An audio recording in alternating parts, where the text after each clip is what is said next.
So hello everyone. SSC TCS 2022-23 के biology के important question series में हम लोग आगे बढ़ते हैं और इसमें देखते हैं कि नेक्स्ट क्वेश्चन जो 2022 के CHSL टीयर 1 में बायोलॉजी के आए हुए हैं उसकी प्रैक्टिस स्टार्ट करते हैं। तो पहला question, here is the first one. Question number first, निम्नलिखित में से किस वनस्पति जगत के पौधे को शैवाल के नाम से जाना जाता है?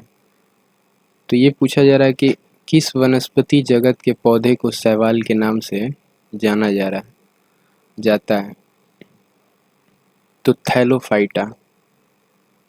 थैलोफाइटा ये वनस्पति जगत का पौधा है जिसे शैवाल के नाम से जाना जाता है, थैलोफाइटा। तो जब कभी भी क्वेश्चन आएगा कि थैलोफाइटा क्या है, तो थैलोफाइटा एक शैवाल की प्रजाति है, शैवाल। ओके, नेक्स्ट क्वेश्चन है, निम्नलिखित में से कौन सा रोग मच्छर के काटने से नहीं होता है? तो इस क्वेश्चन में ये प्रॉब्लम है कि इस पॉइंट पे हमें फोकस करना होता है, नहीं तो क्वेश्चन गलत हो जाता है कि कौन सी ऐसी बीमारी है जो मच्छर के काटने से नहीं होती है।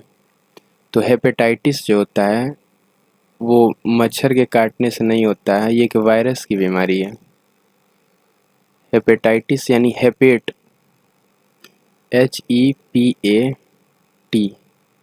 HEPAT। हेपेट को कहते हैं लीवर, LIVER। तो जब लीवर में खराबी होती है तो कहते हैं हेपेट जो है लीवर का साइंटिफिक नेम है, साइंटिफिक नेम ऑफ लीवर।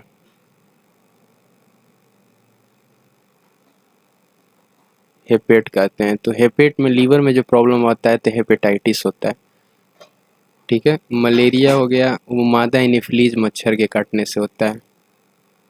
तो मलेरिया ये मादा एनोफिलीज मच्छर के काटने से, तो ये मादा है मच्छर, एनाफ्लीज, इसके काटने से होता है। और डेंगू एंडीज मच्छर के काटने से होता है।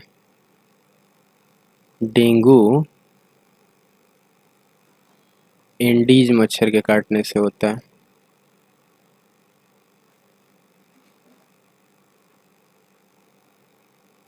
ठीक है, नेक्स्ट क्वेश्चन, मनुष्यों में गर्दन तथा सिर किस संधि से जुड़े होते हैं? ये क्वेश्चन है पिवोटल संधि, PIVOTAL,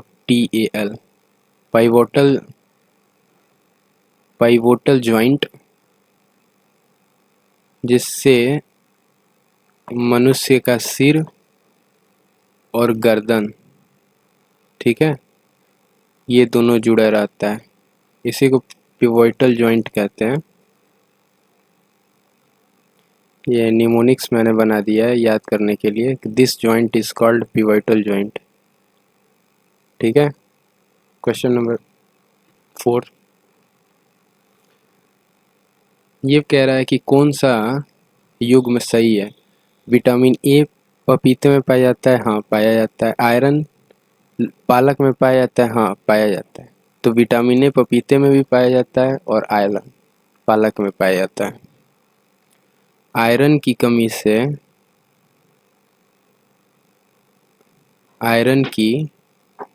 कमी से एनीमिया रोग होता है।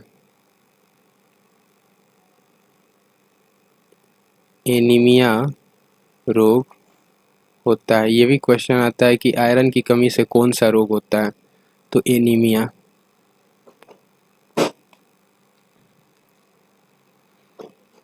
एनीमिया का मतलब क्या होता है ये भी जान लीजिए आप लोग। आयरन की कमी हुई तो एनीमिया रोग हुआ, और एनीमिया रोग अपने आप में खून की कमी जब हो जाती है ना बॉडी में, तो उसी को बोलते हैं। तो जब भी खून की कमी हो तो आप कह सकते हैं कि इनको एनीमिया है, ठीक है। और इनको आयरन की चीज़ें जैसे पालक और कुछ मेडिसिन्स आती हैं, सिरप होते हैं, उन्हें देना चाहिए। लेडीज़ लोगों में जनरली ये प्रॉब्लम आता है कि आयरन की कमी, खून की कमी कभी हो जाती है, ठीक है। नेक्स्ट वन, निम्नलिखित में से कौन सा पौधे में प्रजनन का अलैंगिक रूप नहीं है? इस पे बहुत ही फोकस करिएगा। अलैंगिक रूप नहीं है, इसमें नहीं है पर क्वेश्चन उठ के आया है। तो स्पोर फॉर्मेशन, वेजिटेटिव प्रोपोगेशन और बडिंग, तो ये भी है, स्पोर फॉर्मेशन भी है और वेजिटेटिव प्रोपोगेशन भी है। पॉलिनेशन नहीं है, ये पौधे में जनन का, प्रजनन का जो है अलैंगिक रूप नहीं है। फिशन होता है, बडिंग होता है, स्पोर फॉर्मेशन होता है, रीजन होता है, फ्रैग होता है, वेजिटेटिव प्रोपोगेशन होता है, ठीक है। ये सब होता है। चिकनगुनिया किस मच्छर के काटने से होता है? तो चिकनगुनिया भी एंडीज मच्छर के काटने से होता है, एंडीज। और डेंगू भी एंडीज मच्छर के काटने से ही होता है। येलो फीवर इसी को बोलते हैं, डेंगू में येलो फीवर आता है, ठीक है। और दोनों बीमारी एंडीज मच्छर के काटने से ही होती है। नेक्स्ट क्वेश्चन, कौन सा जीवाणु जनित रोग है? तो लेप्रोक्सी, मलेरिया, इबोला और रेबीज। तो रेबीज और इबोला ये तो वायरस से होता है, प्रोटोजोआ से मलेरिया होता है, और लेप्रोक्सी एक बैक्टीरिया से होता है। तो ये क्वेश्चन हो गया कि जीवाणु जनित रोग में क्या है। तो लेप्रोक्सी बैक्टीरिया से होता है। अनंत की माँ ने उसे रात में पेड़ों के नीचे नहीं सोने की सलाह दी क्योंकि पेड़ रात में कार्बन डाइऑक्साइड छोड़ते हैं, CO2 कार्बन डाइऑक्साइड छोड़ते हैं, और सबसे ज़्यादा ऑक्सीजन प्रोड्यूस करने वाला पौधा जो है वो तुलसी का पौधा है। ये 90% ऑक्सीजन, तो इसीलिए हर घर में तुलसी जी लगाई जाती है, 90% ऑक्सीजन रिलीज करता है। कौन पादप जगत का उपसमूह नहीं है? हेमिकॉर्डेटा, थैलोपाइटा है, एजिनोस्पर्म है, टेरिडोफाइटा है, हेमिकॉर्डेटा नहीं है। हेमिकॉर्डेटा पादप जगत का समूह या फिर उपसमूह नहीं है, ठीक है। ये तीनों के बारे में बारी बारी से मैं डिस्कस कर दूंगा आगे आने वाली क्वेश्चंस में। थैलोफाइटा के बारे में तुम लोग पढ़ ही लिए हैं कि ये थैलोफाइटा एक प्रकार का शैवाल की प्रजाति है, शैवाल की प्रजाति, ठीक है। थैलोफाइटा शैवाल की प्रजाति है। एजिनोस्पर्म और टेरिडोफाइटा ये नीचे क्वेश्चन आगे मिलेंगे आपको, उस पर मैं आपको डिस्कस कराता हूँ। ह्यूमन बॉडी का, आवर बॉडी, ह्यूमन बॉडी, इसका पीएच रेंज 7 से 7.8 है। इसका मतलब ये बेसिक नेचर में आएगा।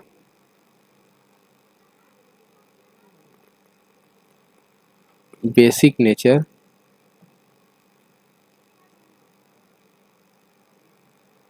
में आएगा।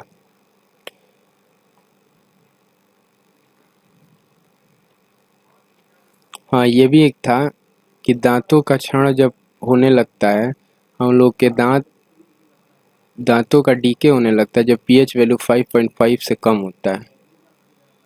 जब 5.5 से कम होने लगेगा पीएच वैल्यू, तो हमारे दांतों का क्षरण होने लगेगा।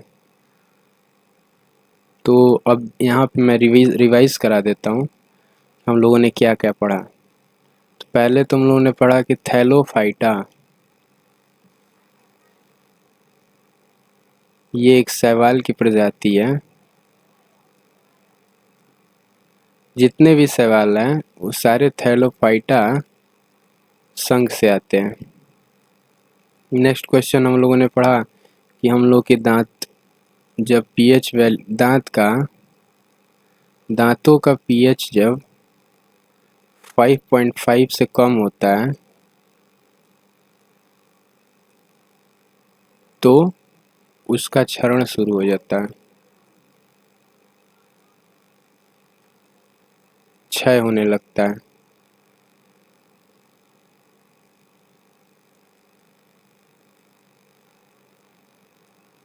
ठीक है।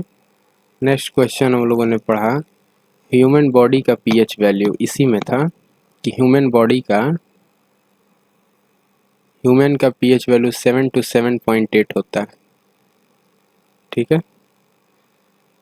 और मनुष्य का गर्दन पे हम लोगों ने डिस्कशन किया था कि जो गला होता है और सिर होता है, तो यहाँ पे ये जो संधि होती है इसको पाइवोटल जॉइंट कहते हैं। This is called pivotal joint. ठीक है। एक क्वेश्चन हम लोगों ने पढ़ा कि पौधों का अलैंगिक प्रजनन, इसके बारे में हम लोग पढ़ा। इसमें फ्यूजन था, बर्डिंग था, स्पोर फॉर्मेशन था।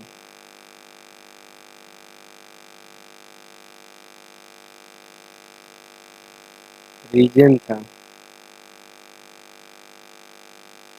ठीक है। और वेजिटेटिव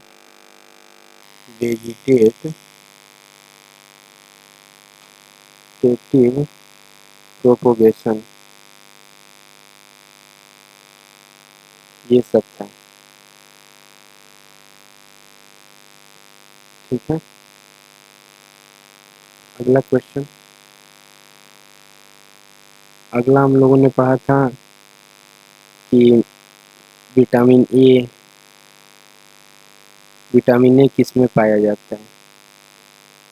तो विटामिन ए आपका पपीता में पाया जाएगा, आयरन पालक में पाया जाएगा, प्रचुर मात्रा में पाया जाता है यहाँ पे। और विटामिन ए पपीते में भी प्रचुर मात्रा में पाया जाता है, और जगह भी पाया जाता है। विटामिन ए की कमी से रतौंधी रोग होता है।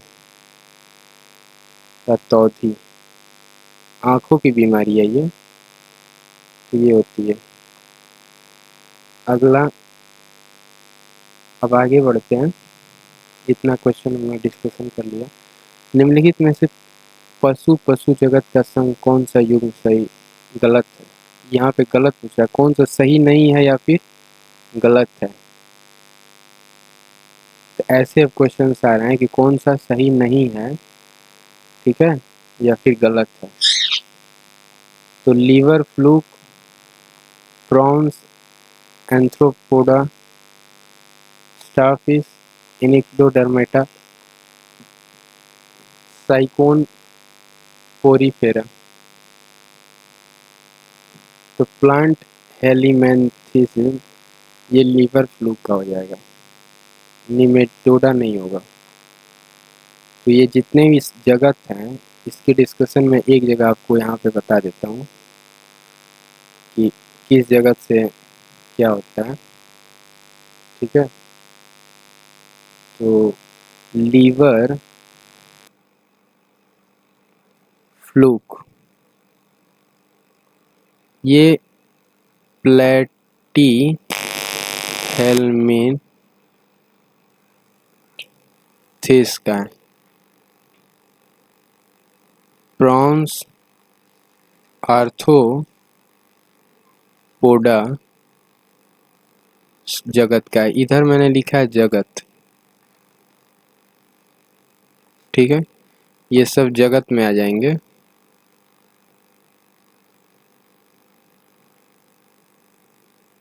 चलिए अगला हो गया स्टारफिश।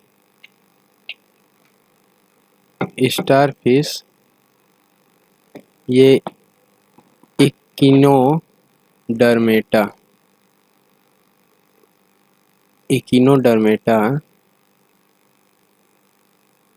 के अंदर ECHINODERMATA और साइकोना ये पोरीफेरा संघ का है।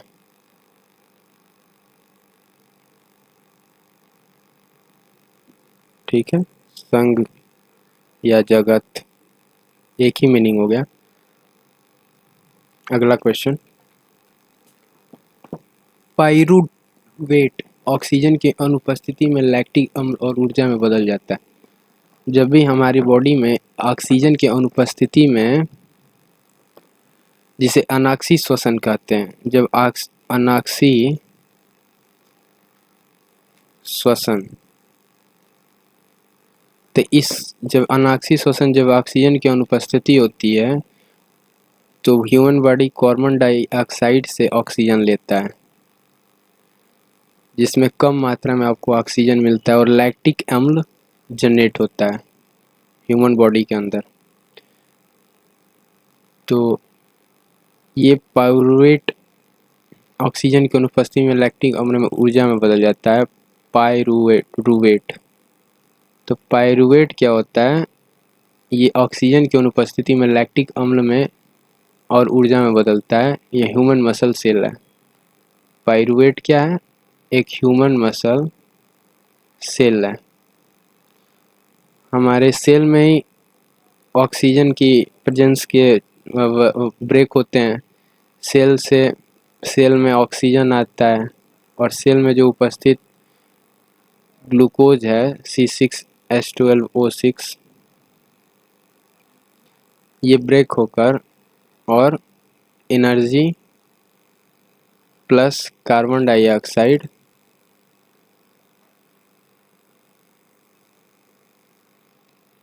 और वाटर में कन्वर्ट होते हैं।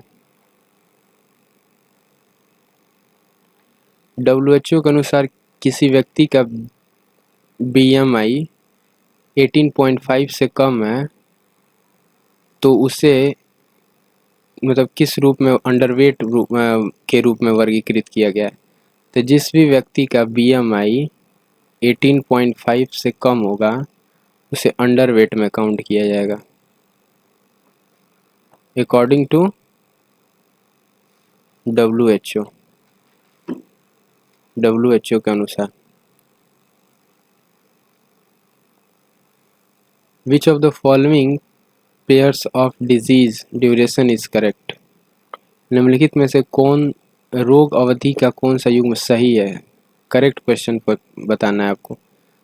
तीव्र एक्यूट लंबी अवधि, दीर्घकालिक क्रोनिक कम समय। तो नाइदर वन और not two is the correct answer for this. Acute का लंबी अवधि से कोई रिलेशन नहीं है और क्रोनिक डिजीज जो होती हैं उनका कम समय से कोई मतलब नहीं है। जैसे कैंसर एक क्रोनिक डिजीज में आता है, इसका कोई कम समय से संबंध नहीं है। आपके सेल्स अनियंत्रित रूप से ब्रेक होने लगते हैं। सेल्स का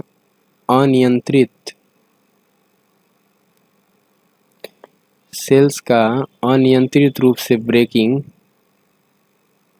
ही कैंसर का लक्षण है। अनियंत्रित ब्रेकडाउन।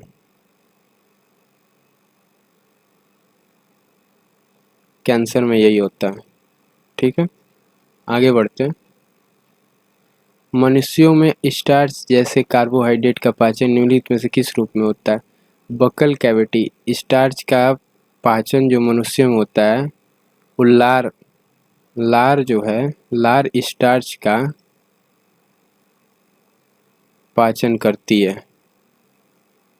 तो ये भी क्वेश्चन आता है ना कि स्टार्च का पाचन कौन सी चीज करती है, तो लार स्टार्च का पाचन करती है। और कहाँ पे होता है स्टार्च का पाचन? बकल कैविटी में। स्टार्च का पाचन बकल कैविटी में होता है। तो ये भी आ गया। अगला क्वेश्चन, प्रोकैरियोटिक कोशिका के संबंध में निम्नलिखित में से कौन सा कथन सही नहीं है? गलत है कौन सा ये बताना है। तो पहला question, their size is generally in the range of this, हाँ सही है। They have only very small ribosomes as organelles, ये भी सही है। Their chromosomes are composed of only nuclei acid, हाँ बिल्कुल ये भी सही। ये गलत था। Membranes bond cell organelles are present, ये वाला क्वेश्चन गलत था कि मेम्ब्रेन बॉन्ड जो है सेल के ऑर्गेनल सेल्स में वो प्रेजेंट होते हैं।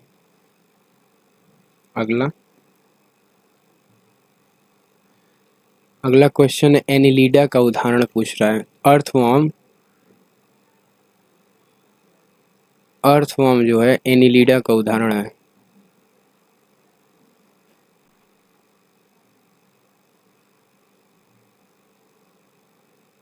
अर्थवर्म। अगला क्वेश्चन, तभी रिवीजन सेशन आ गया कि एनिलीडा का उदाहरण, एक क्वेश्चन आया था कि एनिलीडा का उदाहरण द अर्थवर्म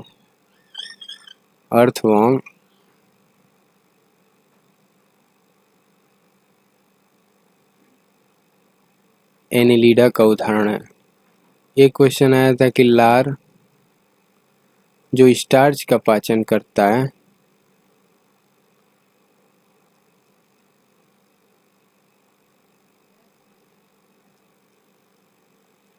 इसका, ठीक है, स्टार्च का पाचन होता कहाँ पे?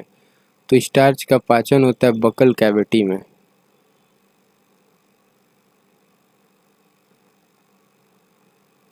एक क्वेश्चन था human body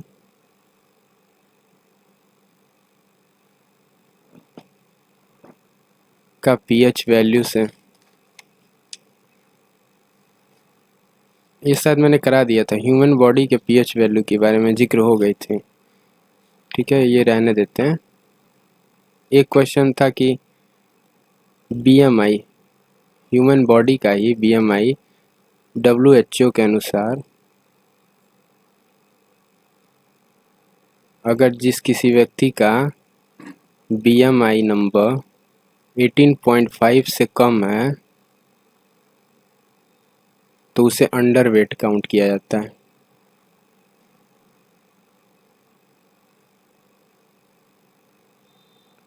according to WHO। एक क्वेश्चन था कि जब ऑक्सीजन की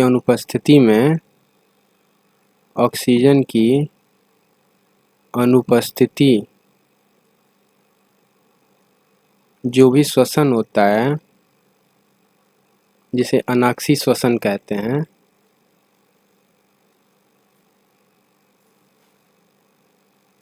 अनाक्सी श्वसन के दौरान लैक्टिक एसिड बनता है बॉडी में।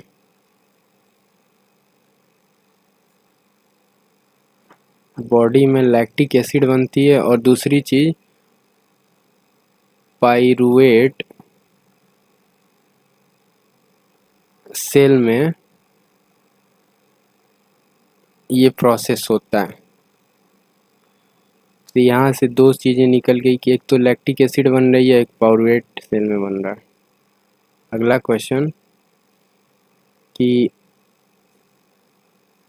वसा का पाचन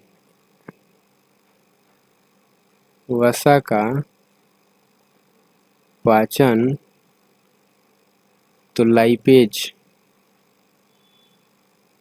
हिंदी में लिख देता हूँ, लाइपेज वसा का पाचन करते हैं।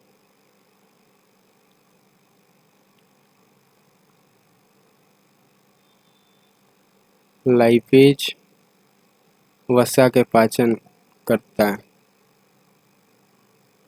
ठीक है। अब बढ़ते हैं आगे क्वेश्चन पे। अगला क्वेश्चन है, कार्निया के पीछे गहरे रंग की पेशीय संरचना होती है। कार्निया के पीछे एक गहरे रंग की पेशीय संरचना होती है जिसे आइरिस कहते हैं।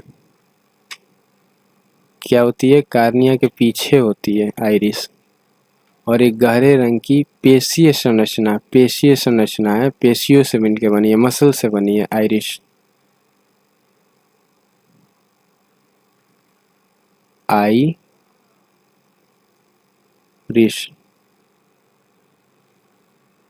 नेक्स्ट क्वेश्चन, कौन सा एंजाइम वसा के पाचन में या फिर तोड़ने में सहायक होता है? तो लाइपेज।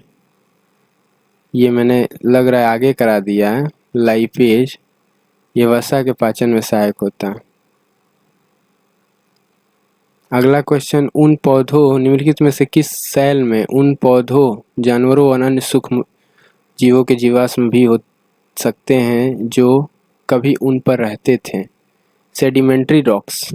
हाँ, सेडिमेंट्री रॉक्स ये एक प्रकार की रॉक्स हैं जिन पे पौधे, जानवर और सूक्ष्म जीवाश्मों के जो है सेल्स या फिर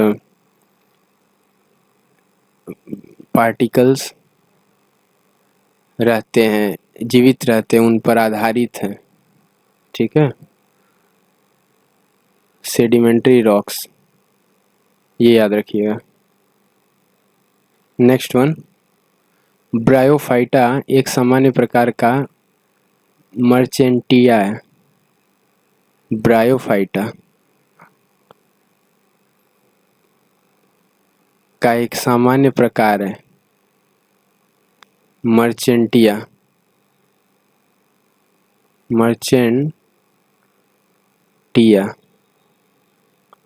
ये ब्रायोफाइटा के अंतर्गत आता है। ब्रायोफाइटा संघ के अंतर्गत आता है। ये है कि गर्दन की ग्रंथियां सूख जाती हैं थायराइड ग्लैंड के कारण। आयोडीन की कमी जब होती है तो जो गला होता है, घेघा नामक रोग हो जाता है। गले की ग्रंथियां जो सूख जाती हैं, सूज जाती हैं, घेघा, ऐड भी देखा होगा आपने, रोग। इसमें क्या होता है, गले की ग्रंथि का सूजन, सूज जाती हैं। और ये किसकी कमी से होता है? आयोडीन की कमी से।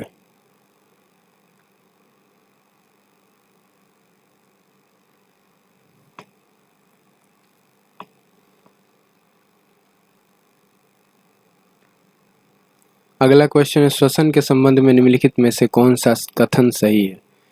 नियमित पारंपरिक सांस लेने के व्यायाम में से हमारे फेफड़ों के में वायु को अंदर लेने की क्षमता को बढ़ाता है। हाँ, बिल्कुल सही है।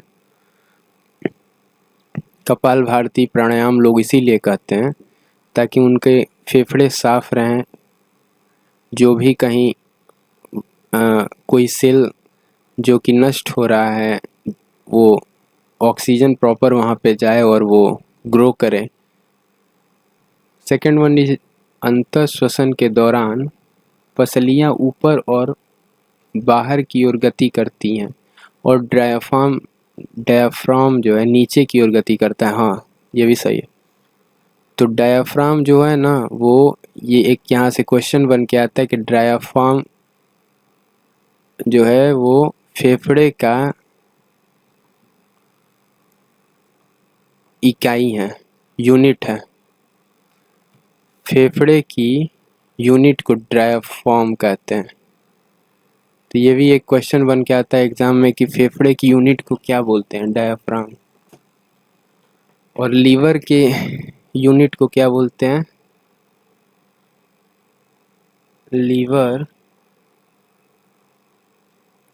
लीवर के यूनिट को, लीवर की क्रियात्मक इकाई क्या होती है? तो फेफड़े की तो बता दिया गया, डायफ्राम। लीवर की क्रियात्मक इकाई, ये मेरे को लग रहा है कि मैं भूल रहा हूँ। नेफ्रॉन तो किडनी की होती है। किडनी की इकाई जो होती है वो नेफ्रॉन होती है।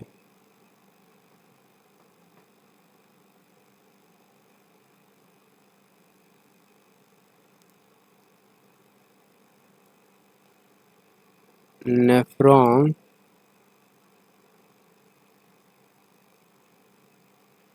किडनी की इकाई होती है।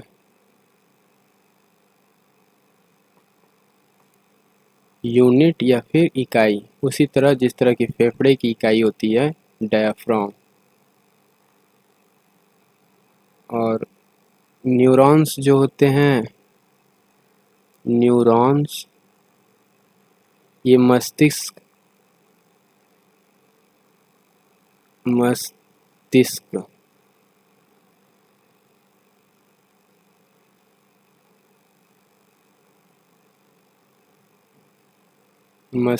की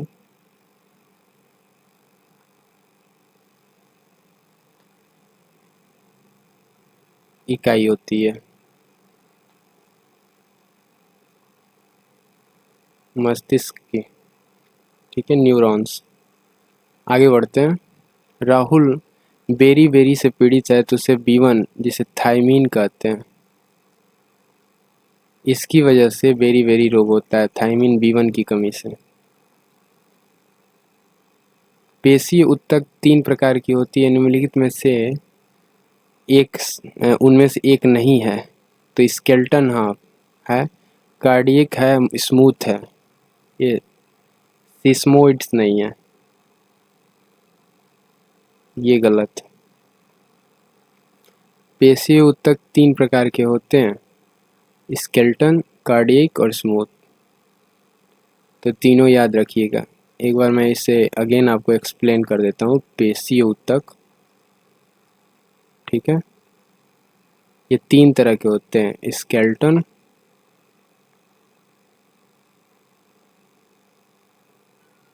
कार्डिक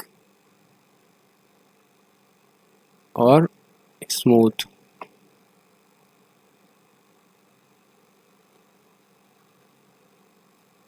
तो रिवर्स ऑस्मोसिस में एक अर्ध पारगम्य झिल्ली के माध्यम से, रिवर्स ऑस्मोसिस में क्या होता है, एक अर्ध पारगम्य झिल्ली के माध्यम से जल पर बल लगाकर दूषित पदार्थों को बाहर निकाला जाता है। ये एक मेम्ब्रेन होता है। और रिवर्स ऑस्मोसिस में होता है कि ये जो जल के पार्टिकल्स हैं इनको एक अर्ध पारगम्य झिल्ली, सेमी ट्रांसफरेबल ट्रांसमेबल पर सेमी परमिएबल मेम्ब्रेन, अर्ध पारगम्य झिल्ली सेमी परमिएबल मेम्ब्रेन के द्वारा, ये सेमी परमिएबल मेम्ब्रेन हो गया, इसके माध्यम से इसमें जो पार्टिकल्स हैं, दूषित पार्टिकल्स, इनको छांट के इधर प्योर वाटर बनाया जाता है।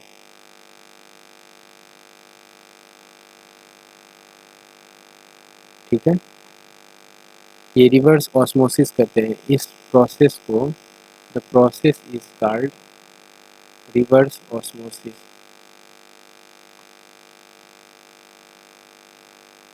Reverse osmosis. Next question. तो अभी तक हम लोगों ने कितना चीज़ें पढ़ा? एक तो पढ़ा रिवर्स ऑस्मोसिस,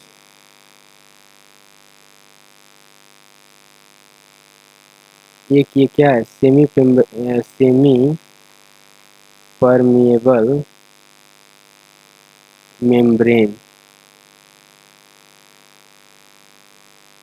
इसके माध्यम से क्या किया जाता है, दूषित जल को शुद्ध किया जाता है। दूषित जल को शुद्ध किया जाता है।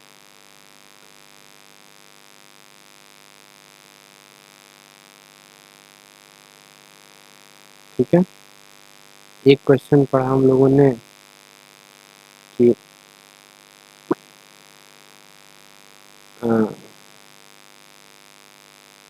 एक क्वेश्चन हम लोगों ने पढ़ा कि, चेक कर लेते हैं क्या क्या पढ़े हम लोग।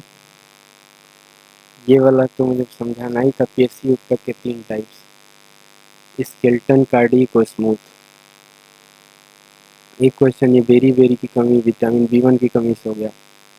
ये नेफ्रॉन जो किडनी का यूनिट है, न्यूरॉन जो मस्तिष्क का यूनिट हो गया, और डायफ्राम जो फेफड़े की यूनिट हो गई। फेफड़े की यूनिट डायफ्राम हो गई। एक क्वेश्चन हम लोगों ने पढ़ा, आयोडीन की कमी से गर्दन की ग्रंथियां सूज जाती हैं, घेघा रोग होता है। एक क्वेश्चन हम लोगों ने पढ़ा कि ब्रायोफाइटा का एक सामान्य प्रकार क्या है, तो मर्चेंटिया, ये ब्रायोफाइटा संघ का एक प्रकार है। एक क्वेश्चन हम लोगों ने पढ़ा sedimentary rocks, sedimentary rocks. Sedimentary rocks वो रॉक्स होते हैं जिनके पौधे, जानवर,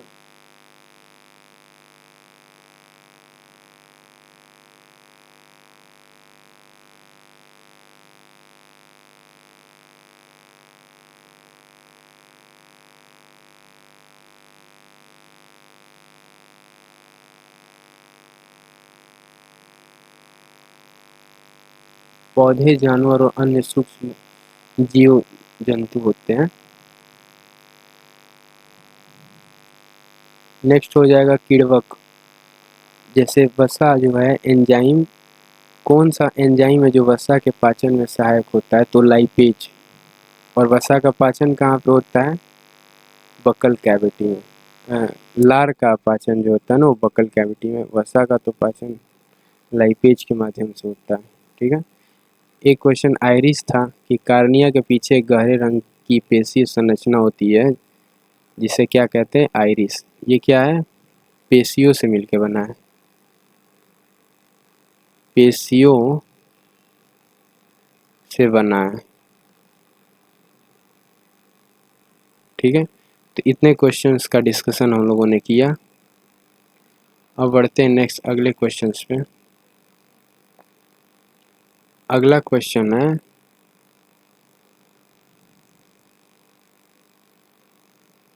पादप कोशिकाएं जंतु कोशिकाओं से किस प्रकार भिन्न होती है, क्योंकि उनमें कोशिका की झिल्ली के चारों ओर एक अतिरिक्त परत होती है जिसे क्या कहते हैं, सेल वॉल। पादप कोशिकाएं जंतु कोशिकाओं से भिन्न होती है क्योंकि उनके चारों तरफ एक परत होती है जिसे सेल वॉल कहते हैं। ठीक है, ये क्वेश्चन हो गया। मनुष्य के रक्त की पीएच वैल्यू क्या होती है, ह्यूमन ब्लड का पीएच वैल्यू क्या होता है, तो 7.4 ह्यूमन ब्लड का पीएच वैल्यू होता है। रोग केवल कम अवधि तक रहते हैं, एक्यूट रोग केवल कम अवधि तक रहते हैं। हाँ, दो तरह के थे ना, एक क्रॉनिक था, एक एक्यूट था। तो एक्यूट जो होता है वो रोग कम अवधि के लिए होता है,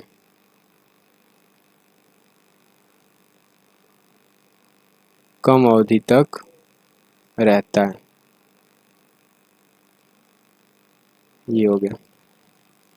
डिजीज के टाइप्स में था। आइसोटॉप्स का उपयोग कैंसर के उपचार में किया जाता है। किसके आइसोटॉप्स का, तो कोबाल्ट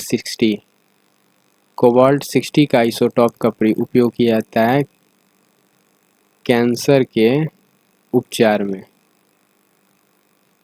कैंसर के उपचार में कोबाल्ट 60 इसका यूज किया जाता है। इसको नाम देते हैं कोबाल्ट।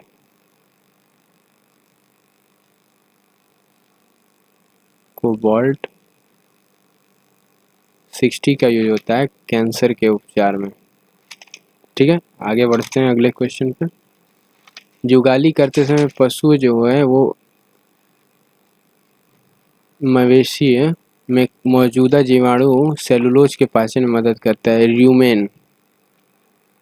तो जब जुगाली करते हैं, जैसे गाय हैं या फिर भैंसें हैं, जब जुगाली करती हैं तो उनके मुंह से मुंह चलाना, इसको बोलते हैं कि मुंह चलाना हमेशा चलाती रहती हैं, तो उनसे लार जो निकलता है उसमें क्या होता है, र्यूमेन जीवाणु होता है, र्यूमेन जीवाणु।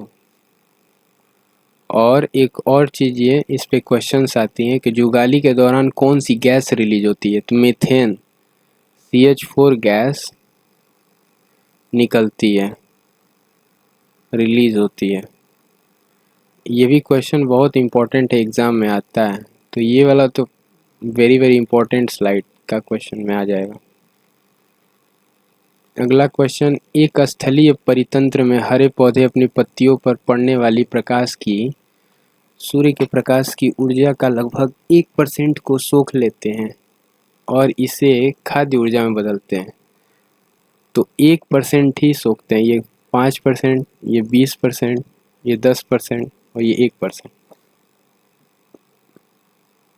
तो यहाँ पे करेक्ट आंसर हो जाएगा कि एक स्थलीय परितंत्र में हरे पौधे अपनी पत्तियों पर पड़ने वाले सूर्य के प्रकाश की ऊर्जा का लगभग 1% सोखते हैं और उसका यूज करते हैं खाद्य ऊर्जा बनाने में।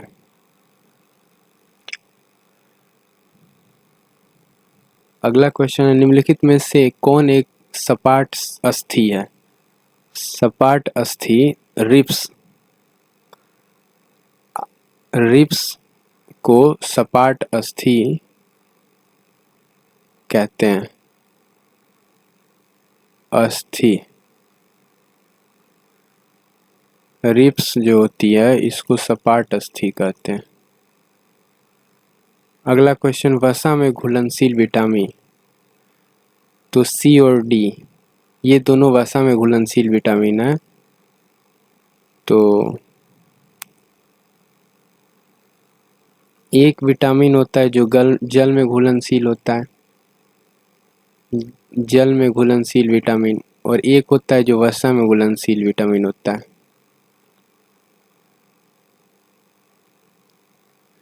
तो विटामिन बी और विटामिन सी ये दोनों विटामिन जल में वसा में घुलनशील होते हैं, और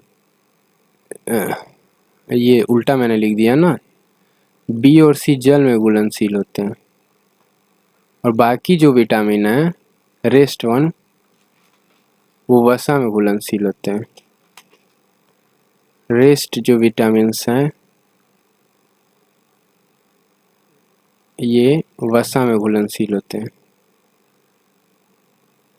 बी और सी के अलावा। ए होता है विटामिन ए,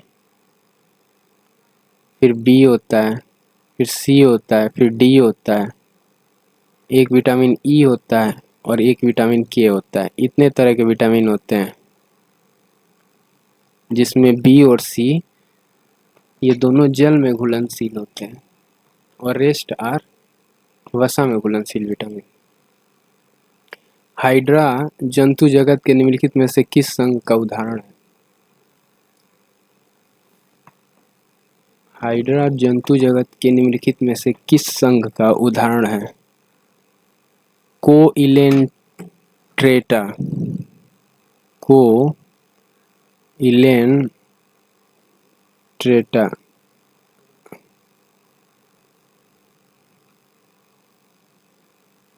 इसका कोइलेंट्रेटा प्रोनाउंसिएशन में डिफरेंस आ सकता है, बट हाँ मीनिंग सेम रहेगा कि हाइड्रा जंतु जगत के निम्नलिखित में से किस संघ का उदाहरण है, तो कोइलेंट्रेटा इसका आंसर हो जाएगा। एनिमेलिया के अंतर्गत प्लेटीहेल्मिन्थेस वर्गीकरण के अंतर्गत आते हैं। निम्नलिखित में से कौन एनिमेलिया के अंतर्गत प्लेटीहेल्मिन्थेस वर्गीकरण के अंतर्गत आते हैं? टेपवर्म, टेपवर्म ये प्लेटी हेल्थीमेंस के वर्गीकरण के अंतर्गत आते हैं,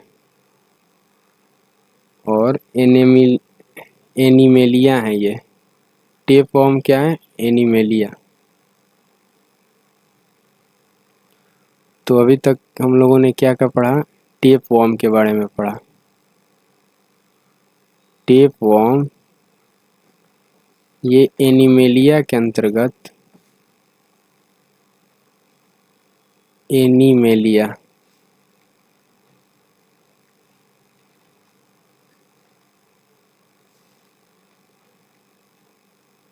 एनीमिलिया के अंतर्गत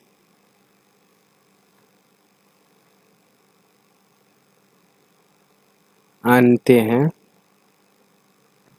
एक हम लोगों ने पढ़ा कि अगेन मैं रिवाइज करवा देता हूँ कि एनीमिलिया के अंतर्गत प्लेटीहेल्मिथेंस के अंतर्गत टेप वॉर्म आते हैं। एक क्वेश्चन हम लोगों ने पढ़ा कोइलेंट्रेटा, इसके अंतर्गत हाइड्रा आता है।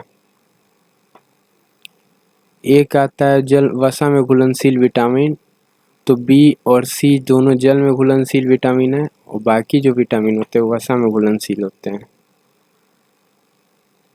एक क्वेश्चन है कि निम्नलिखित में से एक सपाट अस्थि है, तो रिप्स को सपाट अस्थि कहा जाता है।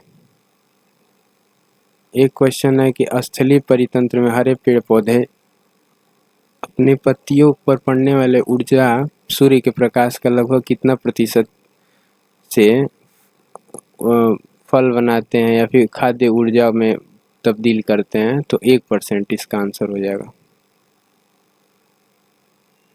एक क्वेश्चन, जुगाली करते समय पशु जैसे मवेशियों में र्यूमेन नामक जीवाणु होता है, ये सेलुलोज के पाचन में सहायक होता है, तो र्यूमेन इसका आंसर होगा कि र्यूमेन नामक जीवाणु इनके पाचन में सहायक होता है।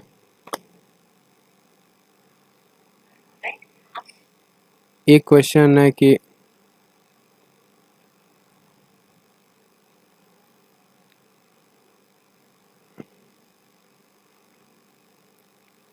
ये आइसोटॉप्स किसका आइसोटॉप्स कैंसर के उपचार में सहायक होता है, तो कोबाल्ट 60 इसका आइसोटॉप्स कैंसर के उपचार में कोबाल्ट है। ये कोबाल्ट 60 इसका उपचार कैंसर के उपचार में किया जाता है,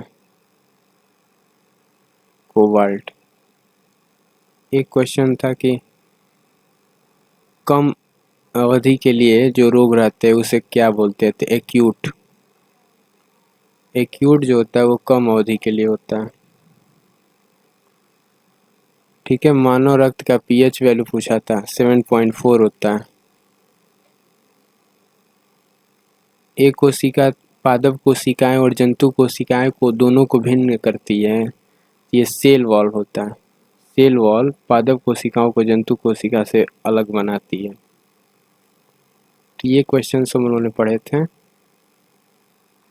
ये र्यूमेन जीवाणु होता है जो जुगाली करते समय जानवरों से मुंह में बनता है और जो सेलुलोज के पाचन में सहायक होता है। आगे बढ़ते हैं।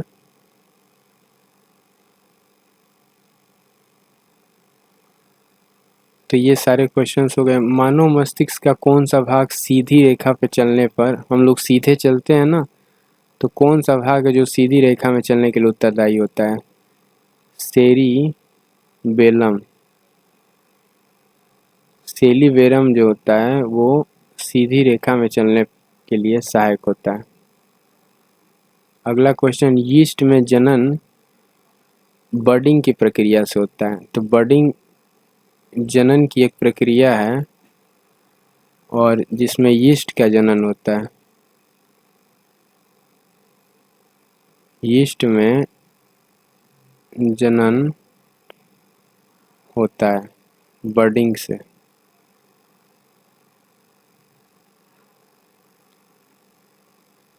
एक क्वेश्चन है, निम्नलिखित में से कौन सा रोग कवक के कारण होता है, रिंग वॉर्म्स जो है वो कवक के कारण होता है। कवक को इंग्लिश में फंगाई कहते हैं, FUNGI। फंगाई, और रिंग वॉर्म्स जो है वो कवक के कारण होते हैं। एक क्वेश्चन है, तृप्ति की अनुभूति भूख से जुड़े एक केंद्र के कारण होती है जो सेरिबे फोर ब्रेन का पार्ट है, सेरिब्रम इसको कहते हैं, सेरिब्रम। तो जो तृप्ति की अनुभूति होती है, जब खाना हम लोग खाते हैं और भूख हम लोग की मिट जाती है, तो फोर ब्रेन में होती है। सारा खेल मस्तिष्क से रिलेटेड है। फोर ब्रेन में तृप्ति की अनुभूति होती है। लिख देता हूं मैं कि तृप्ति की अनुभूति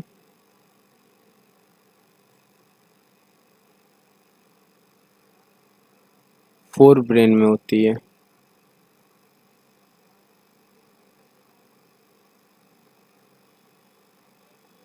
और सेरिब्रम इसका पार्ट है, सेरी BRUM, सेरिब्रम इसका एक पार्ट है फोर ब्रेन का। नेक्स्ट वन, निम्नलिखित में से एक विषाणु जनित रोग है, चिकन पॉक्स। चिकन पॉक्स एक विषाणु जनित रोग है, बाकी मलेरिया कवक के वजह से होता है, और ये दोनों बीमारी वूफिंग कफ ये तो जीवाणुओं के चलते, और ट्यूबरकुलोसिस होती है। मलेरिया कवक के कारण होता है, और चिकन पॉक्स जो है वो विषाणु के चलते, विषाणु वायरस के वजह से होता है, और एक वायरल डिजीज भी है चिकन पॉक्स। मानव फेफड़े द्वारा छोड़ी गई वायु में कार्बन डाइऑक्साइड का कितना % होता है? जब हम लोग ऑक्सीजन लेते हैं अपने बॉडी में, तो उसमें कुछ कार्बन डाइऑक्साइड भी आता है जो अंदर जाता है फेफड़ों तक। तो उसमें जब हम लोग वापस मानव फेफड़ों द्वारा वायु को छोड़ता है, तो उसमें कार्बन डाइऑक्साइड का कितना % होता है? तो 4.4% होता है। 4.4% जब हम लोग ऑक्सीजन वायु को रिलीज करते हैं अपने बॉडी से, तो उसमें 4.4% कार्बन डाइऑक्साइड होता है। कुछ पौधों के तने हरे एवं कोमल होते हैं। ये सामान्यतः छोटे होते हैं और इनमें कई शाखाएं नहीं होती हैं। ऐसे पौधों को कहा जाता है हर्ब्स। हर्ब्स कहा जाता है, जिनमें तने हरे और कोमल होते हैं और इनमें शाखाएं नहीं होती हैं। तो अभी तक हम लोगों ने ये सारे क्वेश्चंस पढ़ा जिसमें हर्ब्स थे। ऐसे पौधे जिनके तने तो कोमल होते हैं बट इनमें शाखाएं नहीं होती हैं, शाखाएं नहीं होती हैं, इन्हें क्या कहा जाता है? हर्ब्स। चिकन पॉक्स एक वायरल डिजीज़ है जो वायरस की वजह से होता है। मानव के फेफड़े द्वारा जब ऑक्सीजन वायु छोड़ी जाती है, उसमें कार्बन डाइऑक्साइड का 4.4% होता है। तृप्ति की अनुभूति भूख से जुड़े एक केंद्र के कारण होती है, और जो होता है फोर ब्रेन में सेरिब्रम। सेरिब्रम फोर ब्रेन का एक हिस्सा है। एक क्वेश्चन था कि रोग कौन सा रोग है जो कवक के कारण होता है? तो रिंग वॉर्म, ये फंगाई के कारण होता है। बडिंग जो है यीस्ट में जनन की एक प्रक्रिया है, उसे बडिंग कहा जाता है। सेरिबेलम, सेरिबेलम मानव को सीधा चलने के लिए बताता है, वरना आप लड़खड़ा जाएंगे, गिर जाएंगे, इधर उधर चलेंगे। एक सीधी रेखा में अगर आप चल पा रहे हो तो सेरिबेलम क्या कहा? ये मस्तिष्क का एक पार्ट है। तो ये सारे क्वेश्चंस का डिस्कशन हम लोगों ने किया। ये CHSL के क्वेश्चंस थे जो 2023 में पूछे गए थे।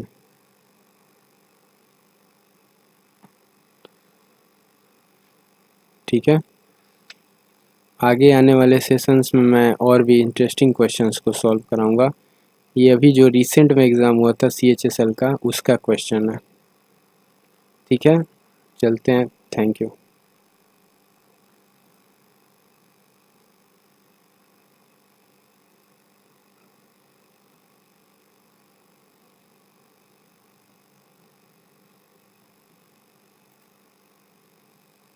काय मूव